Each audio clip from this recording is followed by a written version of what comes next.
When Donald Trump triggers America, it often feels like you're watching a crappy Hollywood movie with a scene that makes you weep even though you know that you're being manipulated into weeping. We know what Trump is doing and resent him for doing it, and we respond as he wants.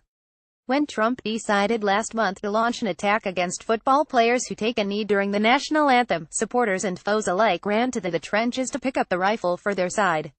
They couldn't resist. Why does Trump do it? The most widely accepted explanation, one I've bought into myself, is that it's a distraction from his failures and awful policies.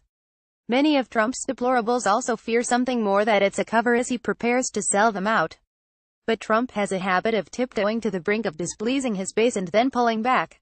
He has murmured about considering restrictions on bump stocks for guns, after the deaths of nearly 60 people in Las Vegas, but so far that's it. He has hinted that he'd be on board with any legislation to legalize the Dreamers, but the White House then released a list of conditions much tougher than Democrats had been led to expect. Furthermore, if the recent victory of Roy Moore over Luther Strange in the Republican primary in Alabama underscored anything, it was that voters care about Trumpism more than Trump. No amount of culture war flame fanning will lead Trump's base to give the White House a pass on the issues about which it cares most deeply, such as immigration and the Second Amendment. On the latter, Steve Bannon has warned that any move to the left on guns would be the end of everything, even more consequential than a move on immigration. Trump hears that, and he respects his base far more than Trump's enemies think he does. Distraction is helpful, of course, and Trump likes to control the conversation, especially when things are going poorly. But we should also entertain a different theory for why Trump is fighting the culture war. He wants to win it. This naturally raises the preliminary question of how to define the culture war. It has been raging for at least 50 years, but whatever it was back in 1992, when Pat Buchanan used the term in a speech to the Republican National Convention, bears only partial resemblance to what it has become today. Back then, sexual morality was more central to the culture war. Today, though, it has grown into something different, perhaps bigger. Scholar Michael Lind argues that we've moved on to a border war, meaning fights over multicultural globalism and immigration. All of this is arguably part of an even larger identity war over heritage and nationhood that rages within much of the Western world as well as Russia. As the international right sees it, much of the West, especially its intellectual class, has come to despise its own roots, seeing the past of Western nations as a story of plunder and oppression. The inevitable byproducts of such demoralization are a receptivity to foreign ideas and a disinclination towards self-defense.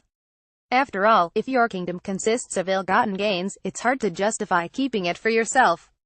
Such thinking is most acute in Germany, for understandable reasons, leaving the country oddly helpless in the face of millions of sudden new arrivals, but it affects nearly every Western country to some extent. If our origins and religion and customs were instruments of injustice or murder, then why venerate or cling to them? Not surprisingly, then, the themes of today's traditionalists around the world parallel one another, or aid in opposition to this narrative. A collection of European conservatives recently released a document called the Paris Statement, calling for the preservation of traditional Europe and condemning the idea of a false Europe that is invincibly prejudiced against the past. Such ideas are echoed, albeit with much less refinement, by parties like the newly empowered Alternative for Germany AfD, which has argued that the years of Nazi rule have been atoned for and pride in country, even its World War II soldiers, is now necessary. In Russia, Vladimir Putin has warned those who focus on Soviet crimes that, without a sense of self-worth, or love for our fatherland, such criticism becomes humiliating and counterproductive.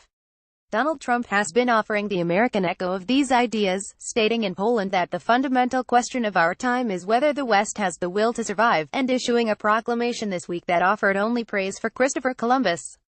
The underlying idea is simple: we have a lot more to be proud of than we have to be ashamed, so we shouldn't be afraid to treasure and defend it. These are the two extremes of the culture war, which Donald Trump, for all his indiscipline, seems determined to fight. It's notable that sexual morality, hardly a Trumpian forte, plays no major role in it. He has sent out a pair of tweets barring transgender Americans from serving in the military and has rolled back a birth control mandate, but these are offerings to the religious right rather than loud battles. Instead, he has saved his ammunition for symbolic fights over heritage and nationhood, voicing loud support for Christmas. This worked well for him. Cops, this worked well for him. Confederate statues, this worked poorly for him. And defending the flag, this worked well for him, but well, return to that. On the one hand, these instances of Trump's baiting can look shallow and cynical, never more so than when Mike Pence went to a football game, told journalists to stay in the car, and then returned in protest as soon as players took the knee, triggering reactions among all of us as if we were lab animals. On the other hand, we intuitively grasp that they're about something deeper. You can't win the culture war, because it doesn't end, but each battle counts, and a triumph of one side over the other redraws the map of power. One side then gets to say, we're stronger than you, so cross us at your peril. Pile up such victories, and politicians change their rhetoric, newsrooms reframe their stories, and policy starts going your way. Trumpian nationalism and decidedly eccentric traditionalism could gain ground. Donald Trump also picks his issues shrewdly, appealing to independents and forcing his enemies into making arguments that they don't want to have to make. No politician or business leader wants to argue against standing for the national anthem, something about 58% of Americans wish to see required, according to Reuters, but, somehow, Trump forces them to go there. It also works for him, at least sometimes. This week, NFL Commissioner Roger Goodell abandoned his stance of lamenting Trump's divisive remarks over football players who take the knee and wrote that everyone should stand for the national anthem. Writers who declared that Trump's campaign was backfiring had to eat their words. A protest that began as a response to racial inequality had been successfully recast as a question of patriotism. Social conservatives, who feel they have been losing most day-to-day cultural battles and surrendering without a fight, were delighted. Perhaps Trump hopes he can keep this up and increase his support into a new silent majority, defeating an overly leftist Democrat in 2020, much as Richard Nixon defeated George McGovern in 1972. That, at least, was the case made by Governing Magazine's Alan Greenblatt in Politico this week. Nevertheless, in the long run, elites control culture, and they're not with Trump. The people who write our books, run our companies, staff our bureaucracies, and teach our kids are the ones whose views on nationhood and American history will prevail, in all their wisdom and folly. No one politician can change that, at least not in a civilized society, nor can a populist uprising. But in the short term, there are battles to be won. And for Trump's supporters, who yearn for a leader confident enough to put up a fight, that's good enough for now. Full screen photos. The 2017 New Establishment List. Photo by Drew Angrer. Getty Images. Photo by David Paul Morris. Bloomberg. Getty Images.